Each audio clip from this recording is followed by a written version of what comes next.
खुद से मिलिए।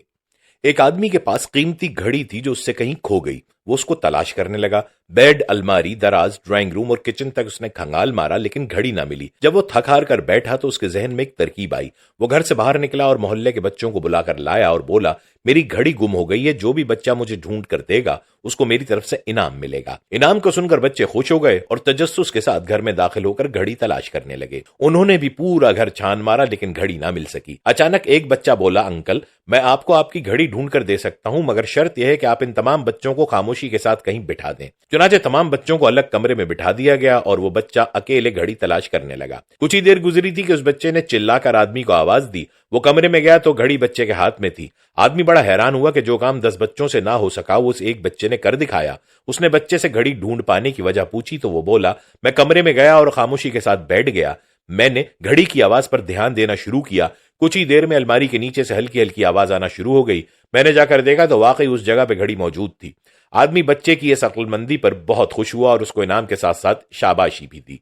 यही मिसाल इंसान की भी है। वो जब खामोशी के माहौल में बैठता है तो अपने मन में डूबता है तो उसको ऐसी कीमती और नादिर चीजें मिलती हैं जो उसकी जिंदगी को शानदार बना देती हैं। हम एक तेज रफ्तार दौर में जी रहे हैं जिसमें हमें रोजाना कई तरह के लोगों से मिलना पड़ता है। हम उनसे सिर्फ मिलते ही नहीं बल्कि उनकी बातें सुनते हैं, उनके ख्यालात समझते हैं और उनके हालात से वाकफियत हासिल करते हैं। इस सब के साथ साथ हमारे अपने अंदर भी कई तरह के इंतशार चल रहे होते हैं और इस सारे शोर में हर इंसान अपने आप से बहुत दूर चला जाता है। उसके पास मौका ही नहीं होता कि वो अपने साथ बैठे कुछ वक्त गुजारे, अपने आप पर गौर करे और सोचे कि मैं असल में क्या हूं, मेरा मकसद हयात क्या है और मैं जिस सिमत पर गामजन हूं वो मुझे मेरी मंजिल तक पहुंचा रही है या नहीं। अपने साथ राब्ता कायम न करने का एक बड़ा नुकसान यह होता है कि इंसान अंदर से खोखला हो जाता है। वो अपना पूरा जोर लगाकर और बड़ी मेहनत से एक हदफ तो हासिल कर लेता है, लेकिन इसके बाद जाकर इसको एहसास होता है कि कामयाबी मिलने के बाद भी वो खुश नहीं। दरअसल इसकी वजह यह होती है कि वो लोगों की कामयाबी और उसकी चकाचौंध देखकर उनसे मुतासिर हो जाता है। वो भी उनकी तरह कामयाब होना चाहता है। वो उसके हुसूल में इस कदर मसरूफ हो जाता है कि उसको अपने दिल की बात सुनने की फुर्सत नहीं मिलती। वो कोशिश और मेहनत करके एक बड़े मकाम तक तो पहुंच जाता है, लेकिन इस सारे मरहले में अपने आप से भी दूर हो जाता है। जिस्म और रूह के इसी खला की वजह से वो कामयाबी पाकर भी खुशी महसूस नहीं कर रहा होता और उसका दिल बेचैन रहता है। इंसान की जिंदगी में गोशा नशीनी की क्या अहमियत है और इससे इंसान किस कदर फवायद हासिल कर सकता है, आइए एक नजर उन पर डालते हैं। जहनी आराम। अपने जिस्म की तरह अपने दिमाग का ख्याल रखना भी जरूरी है। रोजमर्रा जिंदगी में हमें हजारों नए ख्यालात का सामना करना पड़ता है और उनको अपने जहन में तरतीब देने के लिए काफी जहनी तवानाई सर्फ करना पड़ती है। दूसरों की ख्वाहिशात और जरूरियात का मुसलसल ख्याल रखते हुए हम जहनी और जिस्मानी तौर पर इंतहाई थक जाते हैं। ऐसे में अपने साथ वक्त गुजारना आपके जहन को रिचार्ज कर देता है, आपको फोकस की ताकत देता है और इसके बाद जब आप अपनी जिंदगी के मैदान में कदम रखते हैं तो हर तरह के हालात और वाकयात और दरपेश मसाइल का मुकाबला बखूबी कर सकते हैं। बेहतर ताल्लुकात। आप अपने आप को बेहतर रखेंगे तभी आप दूसरों का ख्याल रख सकेंगे। शायद ये खुदगर्जी वाली बात लगे, लेकिन हकीकत यह है कि अपने साथ वक्त गुजारना इंसान की एक बुनियादी जरूरत है और इसी की बदौलत वो एक मुतासिरकुन शख्सियत बन सकता है। जब वो जहनी और जिस्मानी तौर पर मजबूत होगा तो अपनी फैमिली और दूसरे रिश्तों का भी ख्याल रख सकेगा और उसके ताल्लुकात बेहतरीन होंगे। खुद शनासी में इजाफा। गोशा नशीनी आपको यह मौका देती है कि आप अपने ख्यालात का जायजा लें। इस तरह आप जान सकेंगे कि आप हकीकत में क्या हैं और क्या चाहते हैं। आप अपनी कमजोरियों, खूबियों और आदाफ पर भरपूर अंदाज में फोकस कर सकेंगे। आप क्या चाहते हैं, अगर आपको इस चीज का इल्म हो जाए तो आप ज्यादा आसानी के साथ अपनी मंजिल तक पहुंच सकते हैं और उसको पा सकते हैं। अगर आपको ये इल्म हो कि आपने जाना कहां है तो जिंदगी की मुश्किलात का सामना करना आसान हो जाता है। एक दफा जब आप खुद को जान लें और अपने आप को कबूल कर लें तो फिर आप दूसरों की शाबाशी के मोहताज नहीं रहेंगे और खुद एतमादी के साथ खुद को बेहतर करते जाएंगे। अपने लिए उसूल। अपनी जिंदगी गुजारने के लिए आपको दूसरों के नक्श कदम पर चलने की जरूरत नहीं, बल्कि आप अपना अलग रास्ता इख्तियार कर सकते हैं।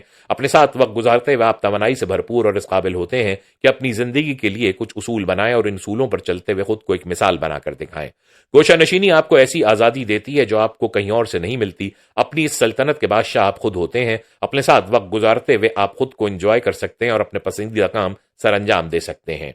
अपने जज्बात से मुंसलिक होना। दूसरों के जज्बात को समझना अच्छी बात है, लेकिन इस पर बहुत ज्यादा फोकस करने का नुकसान यह है कि आप अपने जज्बात से लाइल्म रह जाते हैं। याद रखें कि जो मनफी ख्यालात के हामिल लोग होते हैं वो अपने जज्बात समझने से घबराते हैं और इस वजह से वो अपने साथ वक्त नहीं गुजारते। आज के सोशल मीडिया ने इस काम को मजीद आसान कर दिया है। ये फरार का वो रास्ता है जहां बहुत सारे लोग अपने मनफी ख्यालात से भागते हुए इसको इख्तियार करते हैं और अपनी जिंदगी का कीमती वक्त बर्बाद कर देते हैं। लिहाजा अपने जज्बात से मुंसलिक रहें ताकि जहां कहीं कोई मनफी ख्याल आए तो उसको फौरी तौर पर पकड़ सकें और आपको अपनी जात से भागने की जरूरत ना पड़े। کارکردگی میں اضافہ۔ آج کے تمام بہترین اداروں میں ٹیم ورک کی ترغیب دی جاتی ہے کیونکہ اس میں ٹیم ممبرز آپس میں تبادلہ خیال کرتے ہیں جس کی بدولت بہترین آئیڈیاز وجود میں آتے ہیں۔ البتہ تحقیق یہ بھی بتاتی ہے کہ انفرادی طور پر کام کرنا انسان کو زیادہ مؤثر بناتا ہے۔ تنہائی میں انسان کا فوکس زیادہ تیز ہو جاتا ہے جو کہ عام طور پر ٹیم ورک کے دوران نہیں ہوتا۔ ایک حالیہ تحقیق سے یہ بھی پتہ چلا ہے کہ زیادہ تر لوگ جب ٹیم میں نہ ہوں یعنی اکیلے ہوں تب وہ زیادہ اچھی کارکردگی کا مظاہرہ کر پاتے ہیں۔ تخلیقی صلاحیتوں میں اضافہ۔ دنیا میں جتنے بھی بڑے تخلیق کار ہیں وہ سب اپنا شاہکار بنانے کے لیے تنہائی کی تلاش میں رہتے ہیں۔ سائنسی شواہد بھی اس بات پر گواہی دیتے ہیں کہ جب انسان خلوت میں ہو تو اس کی تخلیقی صلاحیت عروج پر ہوتی ہے۔ نیورو سائنٹسٹ کا کہنا ہے کہ جب دماغ بیرونی خلفشار کے بغیر ہو یعنی پرسکون حالت میں ہو تب اس میں بہترین خیالات جنم لیتے ہیں کیونکہ ایسے میں دماغ کو آزادی مل جاتی ہے اور وہ بہترین خیالات پیدا کر سکتا ہے۔ خود احتسابی کا موقع۔ زمانہ بہت تیز رفتار ہو گیا ہے، دن بھر انسان کے پاس اس قدر کام ہوتے ہیں کہ وہ اپنے لیے وقت نہیں نکال سکتا۔ ایسے میں اپنے لیے 5 منٹ نکالنا آپ کو یہ موقع دیتا ہے کہ آپ اپنے اندر جھانکیں، دن بھر کے واقعات کو جانچیں اور اپنا احتساب کریں۔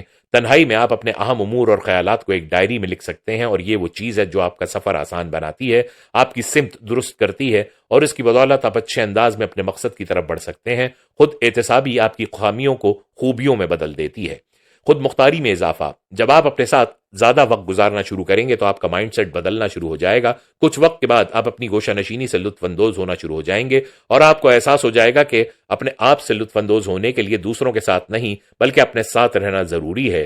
پھر آپ دوسروں کی تصدیق کے محتاج نہیں رہیں گے، پھر آپ فیصلہ کرنے میں بڑے پراعتماد ہوں گے۔ خود مختار ہونے کا مطلب یہ ہے کہ آپ اپنی ذہنی آسودگی کے لیے دوسروں کی طرف نہیں دیکھتے۔ آپ کو یہ بھی معلوم ہو جائے گا کہ دوسرے لوگوں کے ساتھ آپ کے تعلقات مجبوری کی بنا پر نہیں بلکہ اس وجہ سے ہیں کہ آپ یہ تعلقات خود قائم رکھنا چاہتے ہیں۔ کسی کو متاثر کرنے کی ضرورت نہیں، آپ تسلیم کریں یا نہ کریں، لیکن حقیقت یہ ہے کہ ہم دوسروں کو متاثر کرنے کی کوشش میں ہوتے ہیں۔ ہماری خواہش ہوتی ہے کہ لوگ ہمیں پسند کریں اور اسی مقصد کے لیے ہم اپنے فیملی ممبرز، دوستوں اور سوشل میڈیا پر اپنے آپ کا دی بیسٹ دکھا رہے ہوتے ہیں۔ البتہ گوشہ نشینی میں آپ کو یہ سب کرنے کی ضرورت نہیں ہوتی۔ جب آپ اپنی ذات پر توجہ دیں گے، اپنی کمزوریوں کو جانیں گے اور انہیں درست کرنے کی کوشش کریں گے تو آپ خود بخود ایک قابل اعتماد شخصیت بن کر سامنے آئیں گے۔ پھر آپ کو اپنی ذات کا وہ روپ دکھانے کے لیے زور نہیں لگانا پڑے گا جو آپ اصل میں نہیں ہیں۔ تنہائی میں گزرا وقت کبھی ضائع نہیں جاتا۔ آپ کا اپنے آپ کے ساتھ رشتہ دنیا کا سب سے قیمتی رشتہ ہے اور خلوت کی بدولت آپ اس رشتے کو مضبوط سے مضبوط بنا سکتے ہیں۔